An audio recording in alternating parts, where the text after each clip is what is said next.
Good morning students.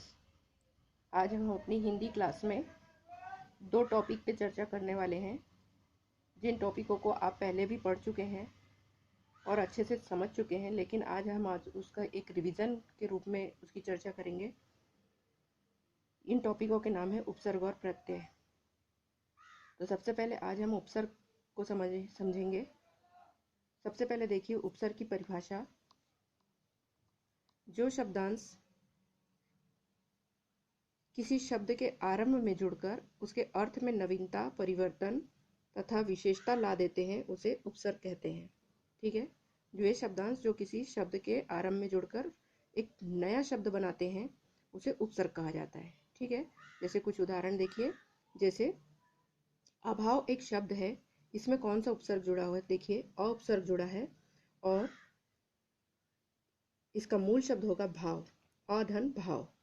ठीक है, इसी प्रकार अभी उपसर्ग का उपयोग करके हम एक नया शब्द बना सकते हैं। प्राय में अभी शब्द जोड़ेंगे तो अभिप्राय हो जाएगा। उसी प्रकार अपधन मान, अपमान, बेधन होश, बेहोश और समधन गम, संगम।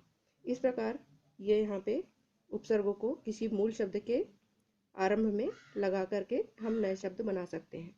यहाँ पर देखिए कुछ मूल शब्द दिए जा रहे हैं। जैसे आचार, इसमें हम अति उपसर्ग को लगाएंगे तो बन जाएगा नया शब्द अत्याचार। कर्म धन शु, सुकर्म। हीन धन वी, विहीन। और शब्द धन अप, अपशब्द। इस प्रकार हम देखते हैं कि मूल शब्द में हम प्रत्ययों को जोड़ करके नए शब्द बना सकते हैं।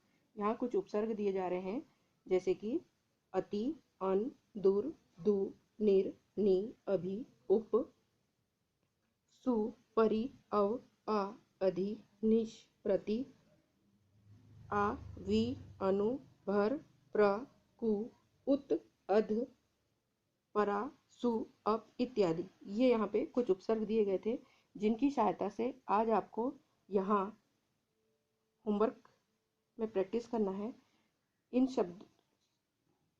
इन उपसर्गों का उपयोग करके आपको दो दो नए शब्द बनाने हैं और आपको ये भी बताना है कि इसमें मूल शब्द कौन सा है और उपसर्ग कौन से लगाए हुए हैं। इस प्रकार आप यहाँ पे इसकी प्रैक्टिस करेंगे। ओके, इसके बाद में हम आगे चलते हैं दूसरे टॉपिक की ओर, जिसका नाम है प्रत्यय। प्रत्यय भी उपसर्ग के अपोजिट ही होते हैं। जैसे आज इसकी परिभाषा देखें।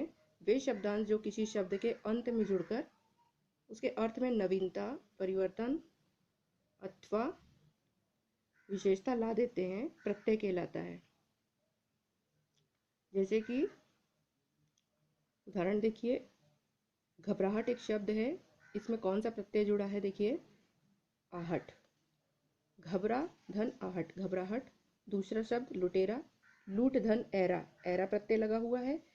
चालक में क प्रत्यय लगा हुआ है, चाल धन क। मुखोटा में मुख मूल शब्द होगा और ओटा प्रत्यय होगा। इस प्रकार मुखोटा बनेगा। यहाँ पे भी कुछ मूल शब्द के और प्रत्यय लगा करके हम कुछ उदाहरण से इसको समझने की कोशिश करेंगे। मूल शब्द हमारा है लड़का, उसमें प्रत्यय लगा हुआ है पन, नया शब्द बनेगा लड़कपन। श्रम नया मूल शब्द, इक प्रत्यय लगा हुआ है, नया शब्द बनेगा श्रमिक।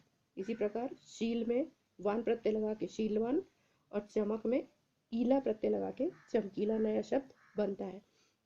इसी प्रकार यहाँ पे कुछ प्रत्यय दिए जा रहे हैं, जैसे आई, अन, आस, आड़ी, आका, इला, हार, नी, का, त्व, सुई, आनी, इया, आउ, आया, एरा, ता, वंत, वान, ओटा, वान, आवट, फन, इक इत्यादि।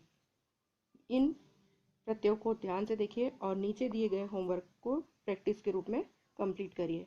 यहाँ पे जो ऊपर प्रत्यय दिए हुए हैं, उन प्रत्ययों को मूल शब्द में जोड़कर दो दो नए शब्द बनाने हैं। इस प्रकार आज आपको प्रत्यय और उपसर्ग समझ में आ चुके होंगे। जब आप प्रैक्टिस करेंगे और इनकी परिभाषा को अच्छी तरह याद करेंगे, तब आपको समझ में आ जाएगा प्रैक्टिस के दौरान कि यह किस प्रकार उपयोग किए जाते हैं। Thank you.